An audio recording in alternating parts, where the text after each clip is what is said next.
isang lugar kung saan marami ang mga bata.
Nandito tayo ngayon sa isang lugar kung saan marami ang mga patay.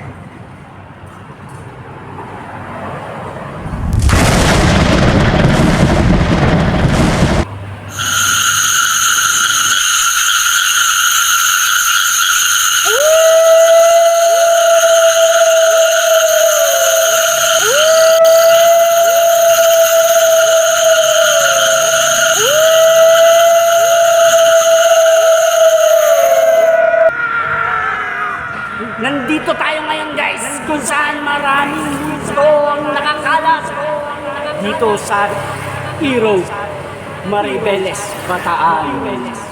Kaya kayo ay mag-iingat sa inyong pagmamaneho dahil marami rito ang babala. Saan natin sa maraming props dito ng mga multo na napakagandang pasyalan. Kaya maraming ang inaasahan natin na darating dito para panoorin ang kanilang mga props dito. Napakaganda ng mga props na to kasi hindi lang to basta props. Meron din tong kapupulutan ng magandang aral. Katulad na lamang ng mga nakasulat dito.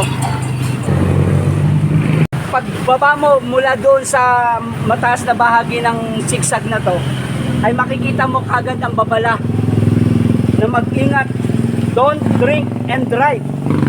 Isa ito guys na paalala na tayo ay mag-iingat papunta doon sa sigsag.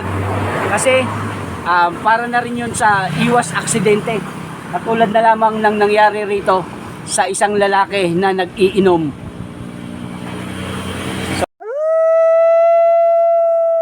So, na-disgrasya sa guys.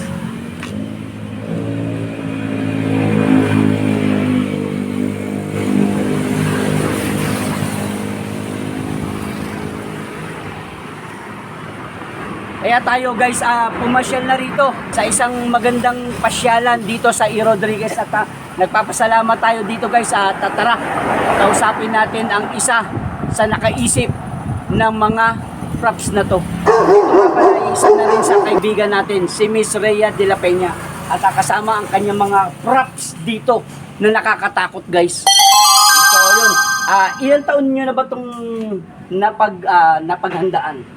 Bali, ngayon, pang 8 years na po, bali. Sa request po ng mga bata, yan dito sa amin na magkaroon po ng ganito. Una kasi isa lang yan.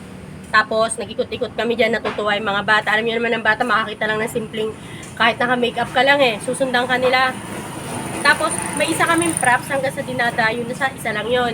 Kaya sabi namin, gawin na namin na marami. Kailan nyo inumpisang ayusin to? Na-late na nga po kami, usually dinidisplay namin to October 10 dahil gawa ng bagyo, nag-display kami parang October 20 na siya. Masyado siyang late. Kasi ang purpose naman namin ito hindi lang para manakot, isa na rin yung makilala yung lugar namin, tapos parang ano to for a cause tong ginagawa namin. Lahat ng malilikom namin binibigay ng tulong ng mga taong natutuwa dyan sa amin, yung mga taong nakaka-appreciate. Iniipon namin, kakaroon kami dito ng Halloween party para sa mga bata. Tapos yung ibang pupunta, magbibigay kami ng cash prize sa mga naka-costume, pagkain, school supply. Ang purpose pala nito ay hindi lang para manakot. At ito ay para mag-enjoy yung mga taong dumadaan dito. Yun ang kanilang purpose dito. Bukod na rin sa meron silang idea na makatulong sa mga bata ng party. Ang Halloween party guys. At dito guys, meron sila ditong box dito. Yan. Meron silang donation box dito. Ito guys, voluntary lang to. Wala pong pilitan. Ang lahat po ng gustong pumunta rito, mamasyal ay welcome po. Wala naman talagang bayad. Meron lang dito. Mayroon dito ay siyempre yung voluntary na mag-abot kayo para lamang ito sa kanilang Halloween party para sa mga bata rito.